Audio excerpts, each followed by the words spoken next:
Nikatona teny amin'ny FITSARANA Ivato androany alakamisy maraina, ny delegasiona notarian'ny ministry ny FITSARANA nandeha tany Comores. Tafaraka taminy ihany koa ireo Malagasy roa voalaza fa nandray anjara tamin'ny fanondranana antsokosoko volamena ka sarona tany Comores, araka ny navoaka ny gazety Comorianina ary nomafisy ny loharano vaovao avy ao amin'ny ministeran'ny FITSARANA Malagasy. Nivaly arak'izany ny fangatany gouvernemanta Malagasy any amin'ny fampidina ireto teratany Malagasy roa ireto. Niona tamin'ny manam-pahefana Comorianina moa ny delegasiona notarian'ny ministra Iles ny alarobia teo. Teratany Malagasy roa sy Comorianina iray no voasambotra tao amin'ny seranam-piaramanidin'ny Moroni any 20 Desambra lasa teo. Voalaza fa nikasa ny tondra antsokosoko bolongambolamena maro izay milanja 740 kilao any Dubai izy ireo ary andeha fiaramanidina manokana araka nambarany manam-pahefana any an-toerana.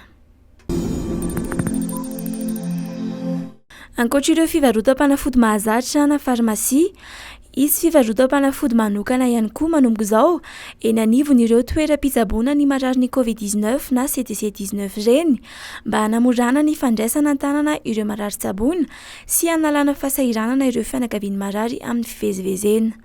Misy amin'ireo mararin'ny coronavirus manko no mila fanafody hafa ankoatra ireo efa fanafody omeny ny fanjakana maimaim-poana any ka voatery miakatra ampivoan-tanàna ny fianakavian'izy ireo mitady izany fanampi-panafody izany.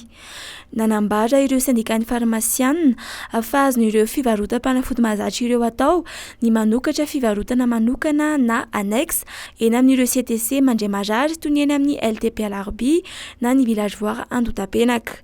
Ny eny soa mandrakizay dia efa hitana izany fivarotana manokana izany. Efa manomana ny fametrahana izany any amin'ireo CTC hafa kosa ny farmasia amin'izao fotoana izao. Hitohy afaka herinandro vitsivitsy ny fifampirarahana mikasika ny famerenana ireo nosy Malagasy na Iles Eparses. Hoy Patrick Rajoelina, ministry ny Raharaham-bahiny nandritra ny fionany tamin'ny mpanao gazety androany alakamisy.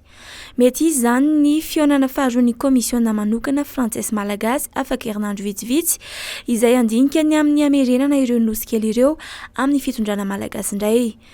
Isan'ny raharaha mahaliana azy tia antonta taratasy momba ireto nosy Malagasy ireto, hoy hatrany ny ministry ny Raharaham-bahiny. Tsy mbola voafaritra mazava kosa nefa hatreto ny vaninandro anatanterahana izany fionana faharoa izany. Ny fionana voalohany izay notanterahana tamin'ny Novambra 2022.